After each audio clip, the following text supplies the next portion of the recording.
오늘 말씀은 에스더 3장 말씀을 봅니다.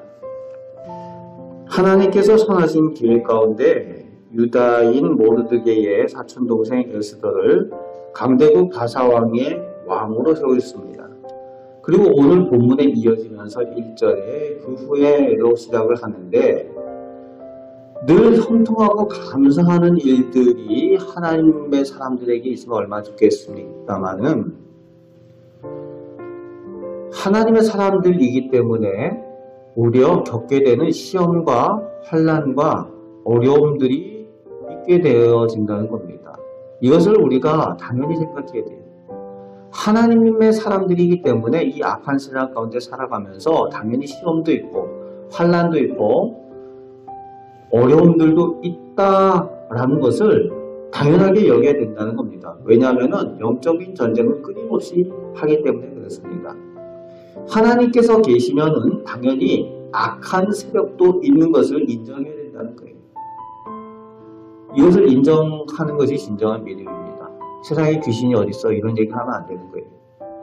그래서 당연히 하나님의 사람이기 때문에 고난도 당할 수 있고 시험에도 들 수 있고 또 악한 세력들에 의해서 영적인 전쟁을 당하게 된다는 겁니다.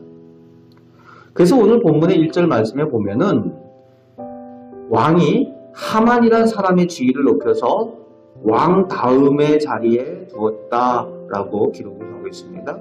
총리급이라는 거죠. 그리고 2절 말씀에 보니까 왕의 명령대로 신하들이 다 이 하만에게 꿇어 절하였다라고 되어져 있습니다. 여기서 꿇어 절하였다는 얘기는 그냥 인사했다는 의미를 말하는 것이 아니라 경배의 의미를 얘기합니다. 신들에게 하는 숭배 행위같이 그렇게 경배하는 행위를 말하고 있습니다. 고대 시대에 그 왕들은 그 신과 동급으로 여겼습니다. 그래서 이집트의 왕은 바로인데 바로라는 의미는 태양신 로의 아들이다. 그래가지고 바로라는 의미거든요. 그리고 고대의 모든 민족들의 왕들은 다 신의 아들들이라는 표현들로 신과 동급으로 여겨서 경배하는 그런 시대였습니다. 그래서 오늘 본문에 꿇어 절하였다라는 의미는 경배의 의미를 하고 있는데, 그런데 하만은 왕도 아니고 신도 아니지요. 모르드게가 경배할 이유가 없어요. 왜냐하면 하나님의 말씀을 지키는 유대인이었기 때문에 그렇습니다. 하나님의 사람이었기 때문에 사람의 명령보다 하나님의 명령을 더 중요하게 여기는 사람이었습니다. 당시에 왕의 명령을 어기면은 결과가 죽음이 될 수도 있다는 것을 모르드게가 모르지 않았다는 거죠. 그럼에도 불구하고 사람보다 하나님을 더 두려워할 줄 아는 사람이 모르드게였다는 겁니다. 죽음보다도 하나님을 더 두려워하는 사람이었다는 거죠. 그래서 하나님 앞에 올곧은 사람이었다라는 것을 볼 수가 있습니다. 하나님 앞에 올곧은데 고난이 있고 환난이 있고 어려움이 있는 거죠. 그런데 이제 3절 4절에 보니까 주변에 있는 하나님 없는 사람들이 나오고 있죠. 그 사람들은 하만에게 절하는 것이 당연한 사람들입니다. 그래서 모르드게에게 날마다 권했다라고 되어져 있어요.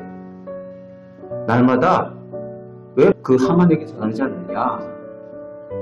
왕의 명령 아니냐? 그런데 모르드게가 듣지를 않으니까 하만에게 고자질을 합니다. 위해 주는 척 하지만 결국 하나님 없는 사람들은 하나님의 사람들에게 등을 돌리기가 일수라는 거예요. 그것이 그때나 지금이나 하나님 있는 사람과 하나님 없는 사람의 기준이 다르기 때문에 그렇습니다. 정의의 기준이 달라요. 옳다라는 것의 기준이 다르기 때문에 그렇습니다. 지금 하만에게 고자질한 이 사람들은 모르드게를 위해서 그렇게 한다라고 했지만은 결국은 등을 돌리는데 자신들이 정의라고 옳다라고 생각을 했을 겁니다. 오늘도 이 코로나 시대를 맞이하면서 우리가 세상 사람들이 얼마나 우리와 기준이 다른지를 확인할 수가 있습니다. 하나님 두려워할 줄 모르는 사람들이 함부로 말하고 하나님에 대해서 함부로 말을 하고 교회에 대해서 전혀 다른 잣대를 기준을 들이대는 모습을 볼 수가 있습니다. 하나님의 사람은 하나님께 그 기준이 있는 사람입니다. 그리고 하나님 말씀의 기준을 가진 사람입니다. 그래서 오늘 우리가 살아갈 때에 하나님의 사람답게 하나님의 기준을 가지고 하나님의 말씀의 기준을 가지고 살아가시기 바랍니다. 그래서 하나님께 인정받는 우리 하나님의 백성이 되시기 바랍니다. 그리고 5절 6절에 보니까 자신에게 절하지 않는 모습을 본 하만이 분노를 하는 내용이 나옵니다. 유다인인 줄 알았어요. 그 고자질하는 사람들이 모르드게가 유대인이다 라고 전합니다.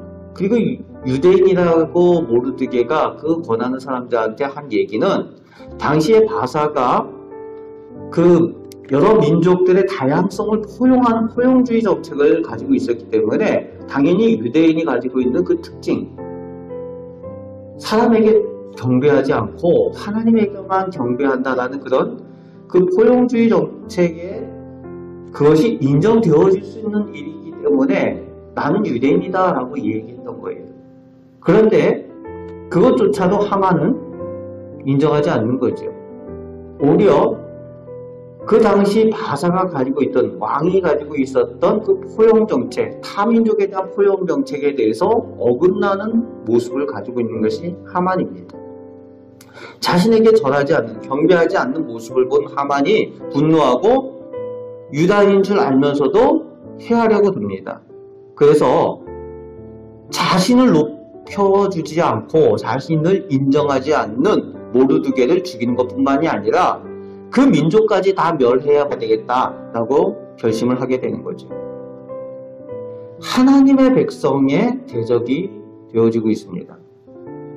자기는 모르겠죠. 그런데 결국은 하나님과 대적이 되는 그런 선택을 하는 하만의 모습이 보여지고 있습니다. 그러면서 이제 7절 말씀에 보면은 유대인 민족을 죽이기 위해서 이제 제비를 뽑는 일이 나옵니다. 그 달과 월을 정하기 위해서 오늘로 얘기하면 점집에 가가지고 이렇게 뽑는 것처럼 그렇게 제비를 뽑았다는 거죠. 그리고 8절부터 하만이 왕을 충동하는 모습이 나옵니다. 왕에게 은 1만 달란트를 가져다 주고 뇌물을 갖다 바친 거죠. 왕에게 선물을 주니까 왕이 기분이 좋지 않겠습니까? 이제 왕을 위한답시고 얘기를 하는데 8절에 보니까 왕에게 유익하지 않다, 유익하다 라고 표현을 합니다. 자기 마음에 안 드는 건데 왕에게 무익합니다 라고 해서 왕을 충동하는 거예요. 왕을 위하는 척, 그리고 선물을 갖다 바치면서 왕의 마음을 충동해서 조서를 내게 하는 거죠.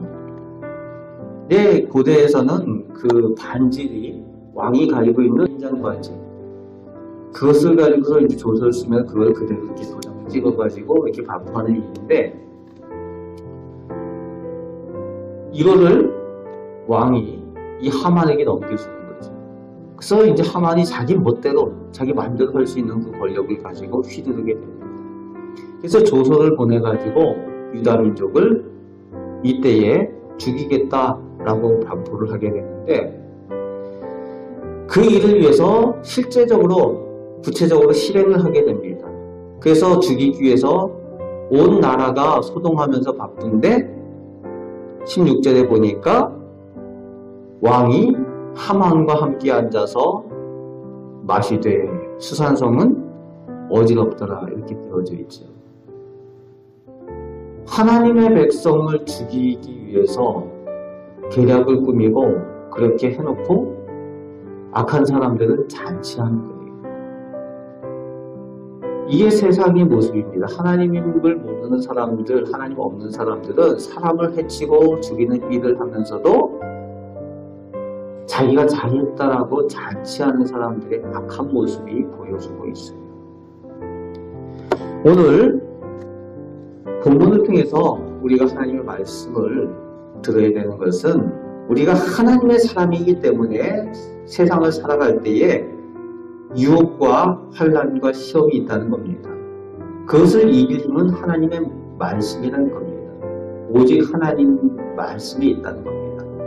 예수님께서도 시험을 당하시고 그 시험을 이기신 것 모범을 삼아서 우리가 하나님 편에서 하나님 말씀을 가지고 오늘도 우리가 당하는 시험 가운데 승리하시고 환난 가운데 승리하시는 우리 귀한 복된 성도들 되시길 이 말씀으로 오늘 축복합니다. 아멘. 기도하겠습니다. 하나님의 백성으로 살 때에 많은 시험과 환난과 어려움이 있습니다.